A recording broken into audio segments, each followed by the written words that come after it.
Hello students, मेरा नाम है आशु वर्मा और आज हम लोग अपने इलेक्ट्रिसिटी एंड मैग्नेटिज्म के कोर्स के नेक्स्ट लेक्चर पर बात करने वाले हैं। पिछले लेक्चर में हम लोगों ने पढ़ा था पोटेंशियल के बारे में, इलेक्ट्रोस्टैटिक पोटेंशियल। उसके बारे में हम लोगों ने कंप्लीट एनालिसिस की थी। हम लोगों ने सारी चीज़ें देखी कि उसका फार्मूला क्या है, कैसे हम लोगों को किसी पॉइंट पर पोटेंशियल फाइंड करना इलेक्ट्रिक फील्ड फाइंड करने से बहुत ज़्यादा आसान होता है, और इलेक्ट्रिक पोटेंशियल फाइंड करने के बाद पोटेंशियल से इलेक्ट्रिक फील्ड अगर हम लोग फाइंड करें तो प्रॉब्लम्स बहुत आसान हो जाती हैं। पोटेंशियल का कॉन्सेप्ट ही प्रॉब्लम को आसान बना देता है ना। ये सारी चीज़ें हम लोगों ने डिस्कस कर ली थी। उसके पहले हम लोगों ने पढ़ा था कंटिन्यूस चार्ज सिस्टम का ना, अगर हमारा चार्ज रिंग पर फैला हुआ है तो हम लोग फार्मूले को कैसे सुधारेंगे।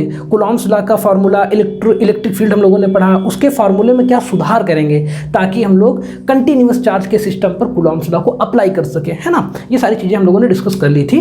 तो आज हम लोग जो है अपने उन सभी कॉन्सेप्ट्स को, सारी थ्योरीज को अप्लाई करना स्टार्ट करेंगे। आज से हम लोगों के अगले 3 लेक्चर में आपको सिर्फ न्यूमेरिकल्स करवाऊंगा। अब 3 लेक्चर अगर हम लोगों को न्यूमेरिकल्स पढ़ना है तो एक चीज़ समझनी जरूरी हो जाती है यहाँ पर कि आपको किसी भी प्रॉब्लम पर 1000 न्यूमेरिकल नहीं लगाना है, 500 न्यूमेरिकल नहीं लगाना है, आपको सिर्फ क्वालिटी न्यूमेरिकल्स लगाने हैं। Quality numericals means, quality numerical का क्या मतलब होता है, देखिए मैं आपको यहाँ आज पहली प्रॉब्लम है और इस पर मैं सबसे ज़्यादा टाइम देने वाला हूँ। क्यों? क्योंकि इसके थ्रू मैं आपको 3 चीज़ें समझाऊंगा। पहली चीज़ कि अगर कोई भी हमारे पास फार्मूला आता है, आपकी फिजिक्स में बहुत सारे फार्मूले मिलते हैं, आप उनको रटते रहते हैं, बहुत सारे फार्मूलेज, ये भूल गए वो भूल गए, है ना। कोई चीज़ फार्मूला आता है तो बच्चे क्या करते हैं, उनको फार्मूले को समझ नहीं पाते। फार्मूला समझ में आता है, उनको अप्लाई कर पाते हैं, लेकिन बाकी के उनके मीनिंग्स नहीं निकाल पाते फार्मूले से कि इस फार्मूले को, ये हमें फार्मूला बताता क्या है, इस फार्मूले को हम लोग कितने तरीकों से अप्लाई कर सकते हैं, है ना। तो फार्मूले को बेसिकली वो पढ़ नहीं पाते, फार्मूले को डिकोड नहीं कर पाते हैं, वो सिर्फ एक फार्मूले को रट्टा मार लेते हैं। तो आज हम लोग फार्मूले को डिकोड करना सीखेंगे। दूसरी चीज़, आज मैं आपको एक तरीका बताऊंगा कि कैसे आप 50 फार्मूलों को रटने के बजाय आप सिर्फ 5 फार्मूलों को रटें और उन 50 फार्मूलों को आप तुरंत ही निकाल पाएंगे उन 5 फार्मूलों से। तो आपको आज के बाद रट्टा नहीं मारना पड़ेगा, क्योंकि इलेक्ट्रोस्टैटिक या इलेक्ट्रोमैग्नेटिज्म के जो कोर्स में हम लोगों को बहुत से न्यूमेरिकल्स पढ़ने होते हैं, बहुत से रिजल्ट्स याद करने होते हैं। लाइन चार्ज की वजह से रिजल्ट आता है, एक डिस्क की वजह से हमारा इलेक्ट्रिक फील्ड का रिजल्ट, है ना। ये बहुत सारे हैं। तो हम लोगों को कोई ऐसा मैं तरीका आपको बताऊंगा आज जिससे आपको 50 फार्मूले याद करने की ज़रूरत नहीं पड़ेगी। दूसरी चीज़, एक चीज़ और सीखेंगे कि 50 न्यूमेरिकल लगाने के बजाय 5 न्यूमेरिकल लगाने का क्या तरीका है। हम लोग क्वालिटी न्यूमेरिकल पर फोकस करेंगे, क्वांटिटी पर नहीं कि हम लोग 50 न्यूमेरिकल सॉल्व कर रहे हैं, है ना। तो आज हम लोग पहली प्रॉब्लम को सॉल्व करेंगे। तो पहले प्रॉब्लम को हमें ठीक से समझना है ना। आपको मैं पहली प्रॉब्लम है तो मैं सिर्फ आपको न्यूमेरिकल नहीं कराऊंगा, और भी चीज़ें आपको बताता चलूंगा जो आपको अपने दिमाग में रखनी है। पहली चीज़, प्रॉब्लम को समझिए और पेन रखने से पहले अपनी कॉपी पर, पेन रखने से पहले आप दिमाग में एक अपने माइंड मैप बनाइए कि आपको फाइनल रिजल्ट पे, कौन से रिजल्ट पे जाना है, आपको फाइंड क्या करना है ना। तो प्रॉब्लम है हमारी कि एक कंटिन्यूअस चार्ज डिस्ट्रीब्यूशन है। तो पहली चीज़, continuous charge distribution Coulomb's law नहीं लगा सकते। कूलॉम्स लॉ में हम लोग कुछ सुधार किए थे पिछले लेक्चर में, है ना। वो सुधार वाला हम लोग अपना जो फार्मूला यूज़ करेंगे। एक कंटिन्यूअस चार्ज डिस्ट्रीब्यूशन है, इसकी वजह से किसी पॉइंट P पर हमें इलेक्ट्रिक फील्ड फाइंड करना है ना। और एक चीज़ ध्यान रखिए कि ऊपर की लंबाई और नीचे की लंबाई हम लोगों ने सेम नहीं ली है ना। ऊपर की लंबाई कुछ और है, नीचे की लंबाई कुछ और है, तभी हम लोगों ने ऊपर का एंगल देखा यहाँ से θ1, नीचे का एंगल θ2।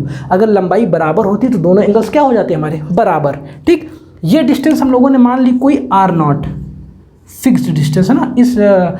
इस बार से इस पॉइंट की लंबाई क्या है, डिस्टेंस क्या है, r0। ठीक है, तो हमें यहाँ पर इलेक्ट्रिक फील्ड फाइंड करना है। मैंने बताया था अगर कंटिन्यूअस चार्ज सिस्टम हो तो उसको हम लोग पहले क्या करेंगे, कूलॉम्स लॉ लगाने के लिए उसको एक पॉइंट चार्ज में ब्रेक करेंगे।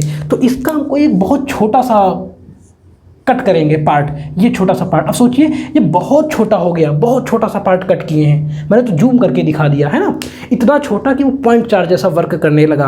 अब हम लोग अपना कूलॉम्स लॉ लिखेंगे। देखिए इस पर हम लोगों ने चार्ज क्या मान लिया, Q, अच्छा Q मान लिया, और लंबाई L मान ली टोटल। या फिर एक दूसरा तरीका है, इस पर हम लोगों ने चार्ज डेंसिटी क्या मान ली, लैम्डा। मान लिया हम लोगों ने कि charge density, linear charge density इस बार पर हमें दी हुई है क्या, लैम्डा। ठीक है, हम लोगों ने ये माना। अब इसकी वजह से, किसी पॉइंट चार्ज की वजह से आपको इलेक्ट्रिक फील्ड का फार्मूला लिखना आता है। देखिए इसको इधर से अगर हम लोग मिला दें तो इलेक्ट्रिक फील्ड की डायरेक्शन क्या हो जाएगी, ये छोटा सा हम लोगों ने चार्ज कट किया तो छोटी सी इलेक्ट्रिक फील्ड आएगी। छोटी सी इलेक्ट्रिक फील्ड को क्या लिखेंगे, डी, इसकी डायरेक्शन ये डिस्टेंस हम लोगों ने मान ली आर, है ना, और ये हम लोगों ने मान ली यहाँ से कितनी डिस्टेंस पर हम लोग गए हैं, वाई डिस्टेंस पर। वाई, ये टोटल डिस्टेंस हमारी क्या है, वाई, है ना। अब वाई डिस्टेंस में छोटा सा पार्ट, इसकी लंबाई कितनी है, डी वाई, बहुत छोटा सा पार्ट हम लोगों ने किया, इसकी लंबाई डी वाई। इसकी वजह से आप लोग इलेक्ट्रिक फील्ड लिखिए, देखिए ये इलेक्ट्रिक फील्ड डी ई क्या हो जाएगी, के की वैल्यू 1/4 पाई एप्सिलॉन नॉट, है ना, के क्यू, इस पर चार्ज क्या हो जाएगा, लैम्डा डी वाई। ये कैसे लिखा मैंने, अगर आपको समझ में नहीं आया तो आप पिछले लेक्चर्स देखिए, मैंने सारी लिंक्स आपको नीचे पूरे कोर्स की नीचे डिस्क्रिप्शन में दे रखी है, ठीक है। लैम्डा डी वाई अपान डिस्टेंस का स्क्वायर आर स्क्वायर, है ना, आर स्क्वायर, और इसकी डायरेक्शन क्या है, ये हम लोगों ने कोई डायरेक्शन मान ली इधर आर कैप, ये कोई डायरेक्शन मान ली है ना, आर कैप। ये हमारा मिल गया इलेक्ट्रिक फील्ड इस पॉइंट पर। अब हमें इस पॉइंट पर इलेक्ट्रिक फील्ड क्या चाहिए, पूरे चार्जेस की वजह चाहिए, पूरे चार्ज की वजह, सिर्फ इतने की वजह से नहीं, है ना। तो हमें क्या करना होता है, हम लोग इसको बहुत सारे इन्फानाइट नंबर ऑफ छोटे छोटे छोटे छोटे पार्ट्स में ब्रेक करेंगे। और मैंने बताया था कि अगर इन्फानाइट नंबर ऑफ छोटे छोटे पोर्शंस को हमें जोड़ना हो तो जोड़ने के तरीकों को हम लोग क्या कहते हैं, इंटीग्रेशन। तो इसका हम लोग इंटीग्रेशन अगर हम लोग कर दें, तो हमें इंटीग्रेशन कर दें तो हमें पूरा इलेक्ट्रिक फील्ड यहाँ पर मिल जाएगा। पर मैंने आपको एक चीज़ और बताई थी, वेक्टर के लेक्चर में मैंने बताया था, कोई भी वेक्टर अगर हमारा किसी एक्स या वाई डायरेक्शन में ना हो तो हम लोग उसको एक्स और वाई डायरेक्शन में ब्रेक करके ऐड करते हैं, है ना। तो इस कंपोनेंट को हम लोग एक्स में ब्रेक करें, देखिए ये हम लोगों ने इसका एंगल क्या मान लिया, थीटा, है ना, तो ये भी क्या हो जाएगा, थीटा। तो डी ई का एक्स कंपोनेंट क्या हो जाएगा, इसको हम लोगों ने डी ई एक्स, ये क्या हो जाएगा, डी ई कॉस थीटा, है ना, डी ई एक्स मतलब एक्स कंपोनेंट ई डी का क्या हो जाएगा, डी ई कॉस थीटा, इसका कॉस थीटा ये कंपोनेंट, है ना। अच्छा वाई कंपोनेंट क्या हो जाएगा, मैंने बताया था दूर का कंपोनेंट थीटा से क्या होता है, डी ई वाई लिख लें, और ये क्या होगा, डी ई साइन थीटा, ठीक है। मैं थोड़ा सा स्पेस क्रिएट कर लेता हूँ, थोड़ा सा रफ कर देता हूँ ये सारी चीज़ें ना। हम लोग इस पर 3 केसेस डिस्कस करने वाले हैं, ठीक है, ये 3 केस हम लोग डिस्कस करेंगे।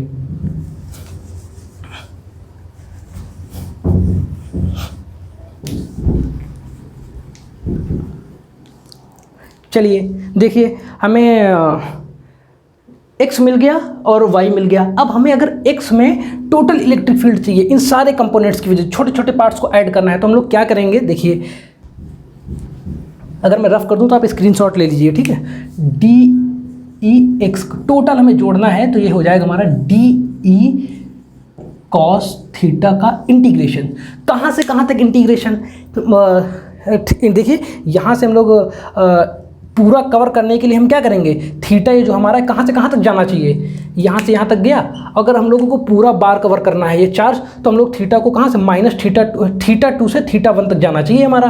पर इधर की डायरेक्शन हम लोग पॉजिटिव ले रहे हैं, तो इधर की डायरेक्शन हम लोग क्या लेंगे, निगेटिव। हमेशा याद रखना आप, अगर यहाँ से एक डायरेक्शन पॉजिटिव लेंगे तो दूसरी डायरेक्शन निगेटिव लेंगे, तो नीचे के हम लोग क्या ले लेंगे, थीटा 2, हम लिखेंगे माइनस थीटा 2 से कहाँ तक, थीटा 1 तक अगर हम लोग जाएं तो पूरी हमारी इलेक्ट्रिक फील्ड एक्स डायरेक्शन में हमें पता चल जाएगी, ठीक है। डी ई की वैल्यू रखिए आप, डी ई की वैल्यू क्या रखेंगे आप, K lambda D Y upon R square, और ये क्या आ गया, कॉस थीटा, है ना। चलिए माइनस थीटा 2 से थीटा 1, अब इसको इंटीग्रेट करना है। अब एक चीज़ और समझिए, मैंने बताया था आपको कि इसमें देखिए y भी वेरी कर रहा है। अगर हम लोग यहाँ से यहाँ वाला कंपोनेंट जोड़ेंगे तो y की डायरेक्शन में भी हम लोग ऊपर नीचे बढ़ रहे हैं, तो y भी हमारा वेरिएबल है। r अगर यहाँ से यहाँ पर गए तो r की वैल्यू भी बढ़ गई, r भी वेरिएबल है ना, थीटा भी वेरिएबल है। तो इस इंटीग्रेशन के अंदर हमारे कितने वेरिएबल हैं, 3 वेरिएबल। पर इंटीग्रेशन का रूल है कि इंटीग्रेशन के अंदर सिर्फ एक ही वेरिएबल होना चाहिए, तभी हम लोग जो है इंटीग्रेट कर पाएंगे। तो या तो r को और y को थीटा में कन्वर्ट कर दें, या तो थीटा और r को y में कन्वर्ट कर दें, कोई भी एक तरीका यूज़ करिए। आपको डिफरेंट बुक्स में डिफरेंट तरीके मिल सकते हैं, है ना। पर मैं अपना एक स्टैंडर्ड तरीका लेके चल रहा हूँ, मैं सारी चीज़ों को थीटा में कन्वर्ट कर दूंगा। तो देखिए आप समझिए, यहाँ पर देखिए अगर हम लोग यहाँ पे लगाएं अपना सेक थीटा,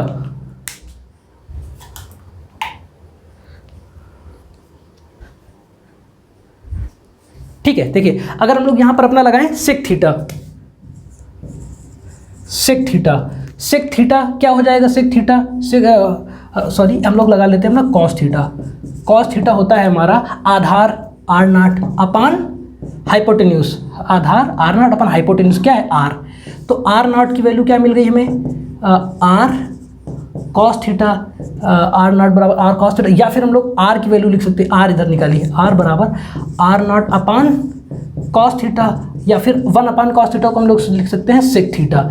आर की जगह हम लोग क्या लिख सकते हैं, आर नॉट सेक थीटा। देखिए माइनस थीटा 2 से थीटा 1 के lambda D Y cos theta upon, इसको क्या लिख लेंगे हम लोग, आर नॉट सेक थीटा का स्क्वायर, है ना। ठीक है, पहली चीज़। दूसरी चीज़ हम लोग लिखेंगे टेन थीटा, यहाँ पर लगाइए, टेन थीटा क्या आएगा आपका वाई, टेन थीटा पर लंब बटे आधार होता है Y upon R naught. Y को क्या लिखेंगे, आर नॉट टेन थीटा, है ना। अच्छा इसको डिफ्रेंशिएट करिए, डी वाई बराबर आर नॉट कॉन्स्टेंट है, टेन थीटा का डिफ्रेंशिएशन सेक स्क्वायर थीटा, है ना, डी थीटा। तो डी वाई की जगह हम लोग क्या लिख लेंगे, ये डी वाई की जगह हम लोग देखिए क्या लिखेंगे, थोड़ा सा मैं और रफ कर देता हूँ नीचे का पोर्शन, है ना, थोड़ा सा और रफ कर देता हूँ। याद रखिए आप एक्स का कंपोनेंट लोग हम लोग अभी इंटीग्रेट कर रहे हैं, वाई का कंपोनेंट छोड़ रखा है ना। ये हमें क्या मिल जाएगा, माइनस थीटा 2 से थीटा 1 के lambda cos theta, D Y की जगह क्या रखेंगे, R not sec square theta D theta upon नीचे क्या है हमारा, R nought square sec square theta. देखिए sec square theta cancel out हो गया, आर नॉट से आर स्क्वायर कैंसिल हो गया, नीचे आर नॉट बचा, क्या बचा फाइनल हमारे पास, माइनस थीटा 2 से थीटा 1 क्या बचा, के लैम्डा अपान आर नॉट, ये पूरा कांस्टेंट हो गया, हमारे पास क्या बचा, कॉस थीटा डी थीटा। जरा इसको इंटीग्रेट करिए, K lambda upon R naught, cos theta का इंटीग्रेशन क्या होता है, साइन थीटा, है ना। लिमिट माइनस थीटा 2 से थीटा 1 अप्लाई करिए लिमिट, देखिए के लैम्डा अपान आर नॉट क्या आएगा, sine theta 1 minus sine theta 1 minus sine क्या रखेंगे, माइनस थीटा 2, है ना। ठीक है, मैं थोड़ा सा और ऊपर से रफ करता हूँ, ठीक है, स्क्रीनशॉट करिए आप लोग। देखिए क्या आएगा हमारा ई एक्स का जो रिजल्ट आ गया वो आ गया K lambda upon R naught, K lambda upon R naught क्या आ गया, sine theta 1 minus sine minus theta का वैल्यू क्या होता है, माइनस साइन थीटा, तो माइनस बाहर आ जाएगा, क्या हो जाएगा, प्लस साइन थीटा 2। ये काफ़ी ब्यूटीफुल इक्वेशन है। इसकी ब्यूटी आपको कब समझ में आएगी, जब आप लोग क्या करेंगे, पहले आप लोगों को ई वाई का भी फार्मूला निकालना होगा, फिर आपको समझ में आएगा कि कितना अच्छा कितना ब्यूटीफुल फार्मूला है ये। ओके चलिए हम लोग देखते हैं ई वाई का फार्मूला कैलकुलेट करते हैं, फिर हम लोग फार्मूला को डिकोड करेंगे, सारे केसेस समझेंगे, ठीक है। देखिए अगर आप लोग यहीं से समझ लें तो ज़्यादा आसान होगा, सब कुछ सेम रहेगा, सिर्फ वो वाई कंपोनेंट में क्या लेंगे, एक्स कंपोनेंट में हम लोगों ने लिखा था डी ई कॉस थीटा, वही कॉस थीटा ये है, वाई कंपोनेंट में हम लोग क्या लिखेंगे, डी ई साइन थीटा, तो इस कॉस थीटा के देखिए क्या आ जाएगा, साइन थीटा, बाकी सब कुछ रहेगा सेम, है ना। तो हम लोग थोड़ा सा सॉर्ट कर लेते हैं, ई वाई जो हमारा आएगा वो आएगा इंटीग्रेशन माइनस थीटा 2 से थीटा 1 क्या आएगा, के लैम्डा अपान आर नॉट भी कट जाएगा, नीचे आर नॉट बचेगा ना, यहाँ पे कॉस थीटा की जगह सिर्फ क्या आ जाएगा, साइन थीटा डी थीटा, बाकी सब कुछ क्या रहेगा सेम, सेक स्क्वायर इसमें भी कट जाएगा। अब जरा इसे आप इंटीग्रेट करिए, इसे रफ करता हूँ मैं,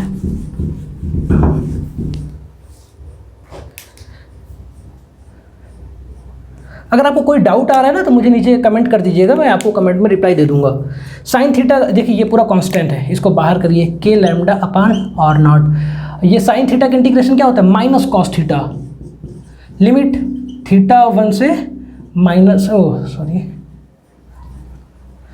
माइनस थीटा 2, और तो ये θ1 क्या आएगा, माइनस के लैम्डा अपान आर नॉट। हर एक चीज़ ध्यान से समझिएगा, माइनस वगैरह का भी बहुत ज़्यादा सिग्निफिकेंस है, आपको भी समझ में आएगा। ये आएगा कॉस θ1 माइनस कॉस माइनस θ2। अच्छा, कॉस माइनस थीटा की वैल्यू कॉस थीटा ही होती है ना, उससे कोई फर्क नहीं पड़ता। तो क्या आ जाएगा हमारा के लैम्डा अपान आर नॉट। ये माइनस को हमने हटा दिया अंदर, इससे कोई फर्क नहीं पड़ेगा, है ना। देखिए क्या रिजल्ट आ जाएगा, माइनस मैंने यहाँ का माइनस साइन अंदर भेज दिया, तो क्या आ जाएगा, कॉस θ2 पहले आ जाएगा, माइनस ये माइनस में हो जाएगा कॉस θ1, है ना। तो आपको क्या मिल गया, ई वाई का रिजल्ट मिल गया। मैं इसी के साथ ई वाई का रिजल्ट लिख लेता हूँ। चलिए हम लोग यहाँ पर ई वाई लिख लेते हैं, फिर हम लोग फार्मूले को डिकोड करना स्टार्ट करते हैं। ई वाई हमें मिल गया K lambda upon R naught, क्या मिला, कॉस θ2 माइनस कॉस θ1। ठीक है, चलिए ये सारी चीज़ें मैं रफ कर देता हूँ। और अब आप फार्मूले को ऑब्जर्व करना, ये बहुत ही ज़रूरी चीज़ है। अगर ये आप समझ गए तो आप वो ट्रिक समझ जाएंगे कि 50 फार्मूलों को रटने से बेहतर कैसे एक फार्मूला रटें, कैसे 50 प्रॉब्लम को सॉल्व करने के बजाय हम लोग 5 प्रॉब्लम सॉल्व करें और उन 5 से 50 को समझ पाएँ, है ना। यही तो स्मार्टनेस है, यही तो हम लोग IIT JEE और नीट में अप्लाई कर पाएंगे, तभी तो क्रैक होगा। तो चलिए समझना स्टार्ट करते हैं। देखिए, अगर इसको हम लोग बहुत छोटा कर दें, इतना छोटा, तो थीटा की वैल्यू क्या हो जाएगी, θ1 की वैल्यू कम पड़ जाएगी, θ2 की वैल्यू कम पड़ जाएगी, है ना। अगर बहुत छोटा कर दें, इतना छोटा, तो दोनों की वैल्यू लगभग क्या आ जाएगी, 0। 0 से छोटी तो आप कर नहीं पाएंगे वैल्यू। तो θ1 θ2 की वैल्यू मिनिमम कितनी हो सकती है, 0 डिग्री। अच्छा, मैक्सिमम की बात करते हैं। मैक्सिमम का केस हमारा क्या हो जाएगा, जब इसे हम लोग कितना लंबा कर दें, इन्फानाइट लंबा कर दें, है ना, इसे बहुत लंबा कर दें। आप देखिए, थोड़ा सा लंबा किए, यहाँ तक किए तो θ1 की वैल्यू बढ़ गई, और ऊपर लंबा किए तो θ1 की वैल्यू और बढ़ गई। पर अगर बहुत लंबा हम लोग कर दें, इन्फानाइट लंबा, तो आप लोग, अगर हमारे सामने कोई पिलर खड़ा है, बहुत लंबा उसको कर दें, तो आप लोग कैसे देखेंगे पिलर को, ऐसे, है ना। तो लगभग हमारा एंगल क्या हो जाएगा, 90 डिग्री। तो अगर ये इन्फानाइट लंबा है तो हमारा थीटा की वैल्यू क्या हो जाएगी, 90 डिग्री। देखिए, पहला केस हम लोग लेते हैं, केस फर्स्ट। देखिए, θ1 बराबर θ2 बराबर इन्फानाइट, बराबर 90। इसका मतलब ये कौन सा केस हो गया, आपको ध्यान रखना है। प्रॉब्लम में 2 तरीके दे सकते हैं, या तो कह देगा θ1 θ2 90 डिग्री, या तो कह देगा इन्फानाइट, सबसे ज़्यादा फेमस यही है, कह देगा इन्फानाइट लाइन चार्ज, है ना। इसका मतलब दोनों एंगल्स हमारे क्या है, 90 डिग्री। अब देखिए, ये वैल्यू क्या कभी 0 हो सकती है, क्योंकि ये तो हमारा मल्टीप्लिकेशन में, इसको देखिए, इनका सम कभी 0 हो सकता है। साइन की वैल्यू थीटा मैंने बताया 0 से 90 तक होगा, और 0 से 90 में साइन हमेशा क्या होता है, पॉजिटिव। अगर 0 से हम लोग 90 लें, ये 0 से 90 ये है ना, बाकी ये होता है कितना, 180। 0 से 180 में साइन हमेशा पॉजिटिव होता है, तो 90 में तो होगा ही होगा। ये दोनों हमेशा पॉजिटिव ही रहेंगे इस केस में, लाइन चार्ज के, है ना। तो ये पोर्शन कभी भी 0 नहीं हो सकता, मतलब कि एक्स कंपोनेंट इस पॉइंट पर इलेक्ट्रिक फील्ड का कभी भी 0 नहीं होगा। ठीक है, समझ में आ भी रहा होगा, फिजिकली भी समझ में आ रहा होगा कि इधर इलेक्ट्रिक फील्ड कभी भी 0 नहीं होगा, कितना भी कम चार्ज हो, कितना भी ज़्यादा चार्ज हो। ठीक है, तो ये पोर्शन हम लोग देखिए, अगर साइन θ1 प्लस साइन θ2, दोनों की वैल्यू हम लोग क्या रख दें, 90। देखिए, दोनों की वैल्यू हम लोग क्या लिख रहे हैं, 90। हम लोग लेते हैं केस पहला, θ1 बराबर θ2 बराबर 90 डिग्री। क्या आएगा, साइन 90 प्लस साइन 90, साइन 90 की वैल्यू 1 और प्लस 1 क्या हो जाएगा, 2 हो जाएगा हमारा, 2 K lambda upon R naught EX। बात समझ में आ गई आपको, वैल्यू के lambda upon are, 2 K lambda upon R naught क्या है, ये चीज़। ठीक है, अभी और भी बहुत छोटी छोटी सी चीज़ें हैं जिनमें आपको उलझाएगा कंपटीशन वाला, पर हम लोग सारी चीज़ों पर क्लियरिटी रखेंगे एकदम। देखिए, अब इसमें ज़रा एक चीज़ रखिए, साइन θ1 और θ2, है ना, साइन θ1 सॉरी कॉस 90 की वैल्यू, θ2 भी 90, θ1 भी 90, दोनों की वैल्यू 0 0। तो EY क्या आ गया हमारा, EY क्या आ गया हमारा, 0। अब सिर्फ मैथमेटिक्स के लिए न्यूमेरिकल रिजल्ट्स को में नहीं समझना है, हमें उसका फिजिकल सिग्निफिकेंस समझना है। 90 का मतलब क्या है, दोनों थीटा बराबर हो गए, 90 मतलब दोनों का पोर्शन बराबर है ना। देखिए समझिए, अगर ये हमारा दोनों का पोर्शन बराबर, दोनों तरफ पोर्शंस बराबर हैं, तो यहाँ पर जो इलेक्ट्रिक फील्ड ऐसे होगी, उतनी ही लंबाई, अगर ये 2 मीटर की ऊंचाई पर है, 2 मीटर नीचे आइए, यहाँ पर भी इलेक्ट्रिक फील्ड ऐसे होगी, है ना। दोनों के देखिए, अगर ये थीटा, दोनों के कंपोनेंट एक्स वाले इधर की ओर आएंगे, ये भी ई, ये भी ई, दोनों क्या होंगे, जुड़ जाएंगे।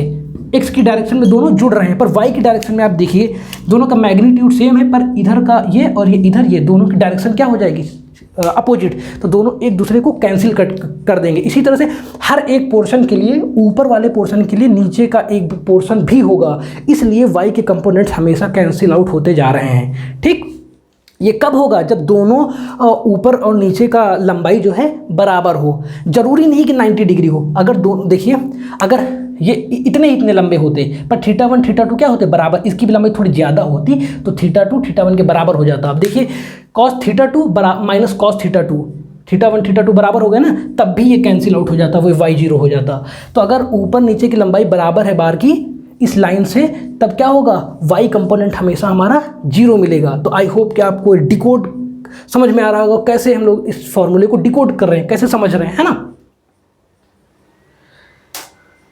जस्ट 1 सेकेंड, चलिए अब लोग x पर देखिए, आप लोग x वाला तो कभी 0 नहीं होगा, है ना। आप लोगों को ये चीज़ समझ में आई होगी कैसे हम लोगों ने किया कि क्यों y वाला कंपोनेंट 0 हो रहा है। चलिए दूसरी चीज़, दूसरा केस एक देखते हैं, दूसरा केस देखते हैं। फार्मूले आप नोट करते जाइए, केस फर्स्ट के फार्मूले नोट कर लिए, पर आपको याद, ध्यान रखिए, केस ये सब याद नहीं करने हैं। कह दिया इनफाइनाइट चार्ज तो आप फार्मूले डिराइव करने लग गए। मैं आपको अभी एक जनरल फार्मूला बताऊंगा, और जनरल फार्मूला कौन सा है, ये फार्मूले जनरल हैं। ये फार्मूला आपका दोनों क्या है, जनरल फार्मूले हैं। आपको इनकी जनरलिटी भी समझ में आ जाएगी 2 मिनट में, थोड़ा सा वेट करिए, है ना। केस दूसरा लेते हैं। जेईई मेंस में आपके कई बार क्वेश्चन बना चुका है, आपको कह देगा, ये सिस्टम दे देगा, कह देगा चार्ज यहाँ पर रखा हुआ है, चार्ज यहाँ पर, सॉरी ये चार्ज है पूरा, है ना, और ये पॉइंट P है, इस पर आपको इलेक्ट्रिक फील्ड फाइंड करना है। तो आप क्या करेंगे, आपको ये नहीं कि इंटीग्रेशन करने में जुट जाएं, आप सीधे फार्मूले पे आइए, अपने EXEY के फार्मूले पे। देखिए ये θ2 था, θ2 की वैल्यू क्या आ गई, 0, θ2 की वैल्यू क्या हो गई हमारी, 0, क्योंकि ये θ2 तो आके यहीं पर आ गया हमारा, और θ1 की वैल्यू हमारी कुछ है। अच्छा, अगर इसको इन्फिनाइट लंबाई का कर दिया तो हमारी θ1 की वैल्यू क्या हो जाएगी, θ1 की वैल्यू हो जाएगी हमारी 90 डिग्री, है ना। तो अब यहाँ पर आप θ1 की वैल्यू 90 रखिए, θ2 क्या रखिए, 0, ठीक है। और कॉस, इसमें देखिए अब y का कंपोनेंट 0 नहीं होगा, क्यों, क्योंकि ऊपर तो हमारा इलेक्ट्रिक फील्ड जो मिलेगा, है ना, ये इसका y कंपोनेंट क्यों होगा, अब नीचे इसको कैंसिल करने के लिए कुछ है ही नहीं, तो यहाँ पर ऐसे केस में y कंपोनेंट अभी हमारा 0 नहीं होगा। θ2 हमारा 0 रखेंगे, और माइनस कॉस θ1 की वैल्यू क्या हो जाएगी हमारी, देखिए कॉस θ2 0 रखेंगे तो इसकी वैल्यू हो जाएगी 1, माइनस θ1 की वैल्यू 90, ऊपर का अगर हम लोग इन्फाइनाइट है ना 90, तो ये हो जाएगा 0। क्या आया हमारा, k लैम्डा अपान r0 कॉस θ2, ठीक, ये वैल्यू हमारा k lambda upon r0। I hope कि आपको ये क्लियरली समझ में आ रहा होगा। हाँ, तो हम लोगों ने अपना केस देख लिया कि अगर हमारा ये पॉइंट है ना, यहाँ पर ये केस हम लोगों ने देख लिया, तो हम लोगों ने, ये बहुत लंबी लंबाई का है, तो हम लोगों ने θ1 की वैल्यू क्या रख लिया, 90 डिग्री, और θ2 की वैल्यू क्या हो गई हमारी, 0 डिग्री। θ2 की वैल्यू हमारी 0 डिग्री, θ1 की वैल्यू 90 डिग्री, तो इसमें y कंपोनेंट भी हमारा 0 नहीं होगा, ठीक है। अच्छा, एक चीज़ और, θ1 अगर हमारा 90 ना हो, कोई ऐसे ही थीटा हो, ये हमारा थीटा दे दिया गया ना, ये हमारा कोई थीटा है, तो हम लोग ये θ2 की जगह, सॉरी θ1 की जगह कुछ वैल्यू रख लेंगे, θ2 की वैल्यू हमारी 1 आ जाएगी, है ना। θ1 माइनस यहाँ पे क्या हो जाएगा, cos θ1, अगर θ1 हमारा 90 नहीं है तो, है ना। तो ये सारी चीज़ें आप लोग कर सकते हैं। और अब मैंने आपको 3 केसेस बता दिए, एक θ1 बराबर θ2 पर वो 90 डिग्री नहीं है, एक मैंने केस बता दिया θ1 बराबर θ2 और 90 डिग्री, मतलब इन्फाइनाइट लाइन चार्ज वाला, है ना। और एक केस हम लोगों ने बता दिया कि अगर हमारा एक पॉइंट यहाँ पर पूछ लें इलेक्ट्रिक फील्ड हमारा, है ना।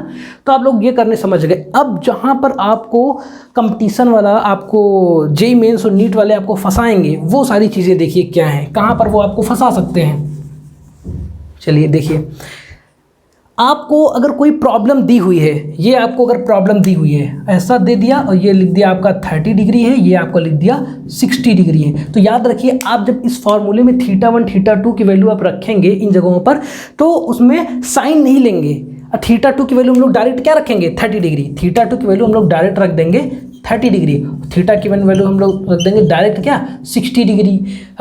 अब यहाँ पर आप साइन मत रखने लग जाना, क्योंकि याद रखिए मैंने जब न्यूमेरिकल करवाया था आपको तो मैंने नीचे की लिमिट क्या ली थी -θ2, पहले ही हम लोगों ने नीचे का माइनस ले लिया था। अब यहाँ पर फिर से आप लोग माइनस मत लेना कि -30 रख दें, समझ में आ रही बात ना, तो ये आपको फंसाएगा। कई बार आप लोग अब न्यूमेरिकल में पहले ही माइनस साइन के साथ रख देंगे, तो माइनस साइन के साथ को आपको कभी भी नहीं रखना है। यहाँ पर आप लोग नोट डाल के लिख लीजिए इन फार्मूलों को अप्लाई करने के तरीके, ठीक। पहली चीज़ यहाँ पर उलझाएगा तो आपको यहाँ पर उलझना नहीं है। दूसरी चीज़ जहाँ पर लगभग 90% स्टूडेंट उलझ जाते हैं वो चीज़ है, एक केस देखिए आप, ये हमारा लाइन चार्ज है, ये हमारा पॉइंट P है, ये हमारा एक थीटा है, ये थीटा हो जाएगा, है ना। ये हम लोगों ने क्या माना, सबसे ऊपर वाले को हम लोग क्या मानते थे, ऊपर वाले पोर्शन को θ1, और सब नीचे वाले पोर्शन को हम लोग क्या मानते थे, जो नीचे का कॉर्नर है, नीचे का एज है, किनारा है, उसको हम लोग मानते थे θ2। अब एक चीज़ आप देखिए कि θ1 पॉजिटिव है, ठीक है, हम लोगों ने इंटीग्रेट करने के समय ऊपर की वैल्यू पॉजिटिव रखी थी, पर θ2 की वैल्यू हम लोगों ने काहे में रखी थी, निगेटिव में, क्योंकि θ2 हमारा क्या था, इस लाइन से नीचे था।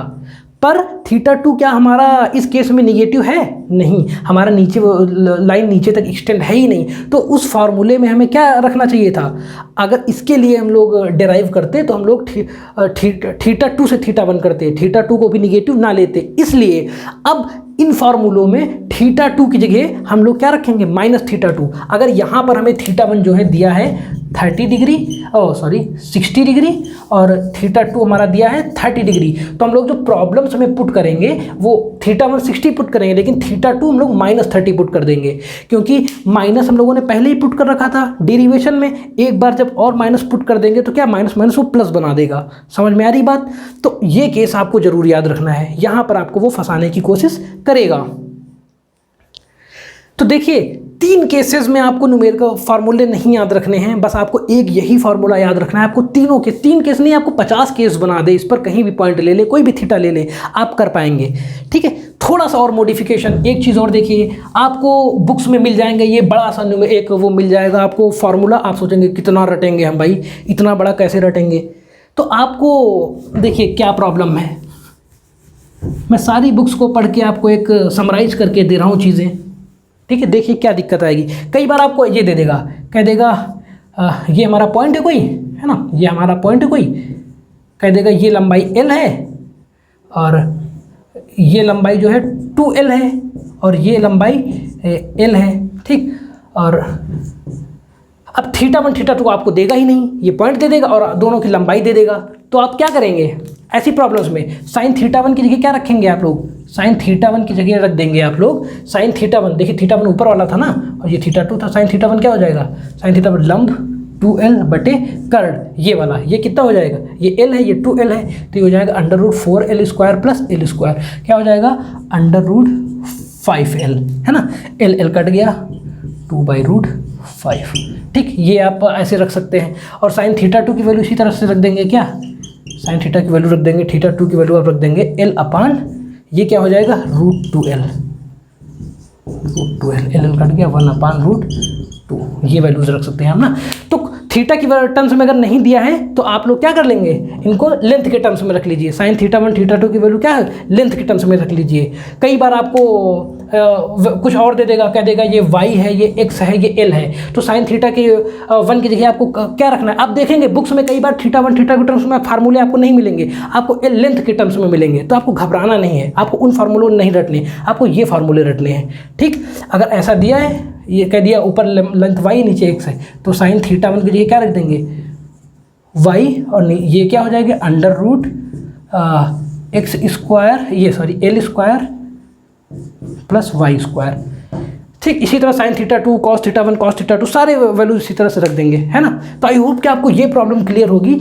नेक्स्ट लेक्चर में मैं जो है आपको ये जो मैंने आपको डिकोड करना बताया, छोटी छोटी चीज़ों को कैसे करना बताया, ट्रांसफॉर्मेशन, इन सारी चीज़ों को मैं आगे नेक्स्ट लेक्चर में थोड़ा जल्दी से अप्लाई करूँगा, आपको समझना होगा, ठीक है। तो अगले 2 लेक्चर में हम लोग थोड़ा सा और स्मार्ट लेवल की प्रॉब्लम्स को डिस्कस करेंगे, थोड़ा सा अपना लेवल बढ़ाएंगे। तो आई होप कि आपको ये सारी चीज़ें क्लियर होगी। तो मिलते हैं नेक्स्ट लेक्चर में। और हाँ, अगर आपको लेक्चर पसंद आया हो तो चैनल को सब्सक्राइब करें और अपने दोस्तों के भी साथ शेयर करें जो प्रिपरेशन कर रहे हैं, क्योंकि यहाँ पर आपको सारे लेक्चर्स थोड़ा सा अच्छे वे में, ऑर्गेनाइज्ड वे में, एक सीक्वेंस में सारे लेक्चर्स, सारी यूनिट्स है ना, आपको यहाँ पर मिलेंगे फ्री ऑफ कॉस्ट। कभी आपको कोई भी चार्ज नहीं पड़ने वाला। तो सब्सक्राइब करिए, शेयर करिए। और हाँ, मैंने अपना नीचे डिस्क्रिप्शन में मेल दे रखा है, वहाँ पर आप मुझे क्वेरीज पूछ सकते हैं। और मैंने अपना इंस्टाग्राम का लिंक भी नीचे डिस्क्रिप्शन में दे रखा है, तो आप मुझे इंस्टाग्राम पे फॉलो भी कर सकते हैं। सो थैंक यू, मिलते हैं नेक्स्ट लेक्चर में अपने।